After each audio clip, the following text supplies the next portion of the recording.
नमस्कार, मेरा नाम है प्रद्युम्न शर्मा। आपको बता दें कि भाजपा प्रत्याशी महंत प्रतापपुरी की नामांकन रैली में पहुंचकर कांग्रेस सरकार के खिलाफ जोरदार हुंकार भरी गई। उन्होंने कहा है कि राज्य की कांग्रेस सरकार दलित विरोधी, सनातन विरोधी है। इस सरकार में महिलाओं पर अत्याचार बढ़ा है। इसको राज्य की सरकार को राजस्थान में हटाकर ही दम लेना है। शेखावत ने कहा है कि राजस्थान की पहचान महिलाओं के त्याग, मीरा की भक्ति और कर्माबाई के खिचड़े से थी, लेकिन कांग्रेस सरकार ने इस बलात्कारी की राजधानी बना दिया है। सरकार की उदासीनता के चलते पिछले 5 साल में 2 लाख महिलाओं से दुराचार की घटनाएं हुई हैं।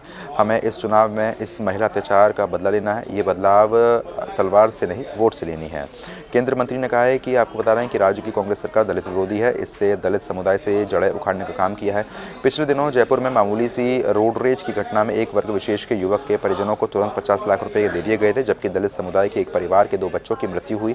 उस परिवार के लोगों को 7 दिन तक सड़क पर बैठना पड़ा था और उसके बाद भी उनको एक भी कुछ चीज़ नसीब नहीं हुई। बता दें आपको, और परिवार 1 करोड़ रुपए की उनकी मदद दी गई थी। केंद्रीय मंत्री ने कहा है कि ये चुनाव न केवल राजस्थान के लिए बल्कि देश के लिए महत्वपूर्ण है। हमारे भारत पर अनेक ताकतों ने जो हमला किया, भारत की बौद्धिकता और वैभव से आकर्षक होकर सनातन पर हमला किया, लेकिन हमारे पूर्वजों ने उन्हें वापस कर दिया। कई आतंकवादी आए और सनातन को मिटाने का संकल्प किया। ये सरकार भी सनातन विरोधी है। हम सब जानते हैं कि सनातन पर प्रहार करेगी। वे इस राज्य में राज नहीं कर सकते।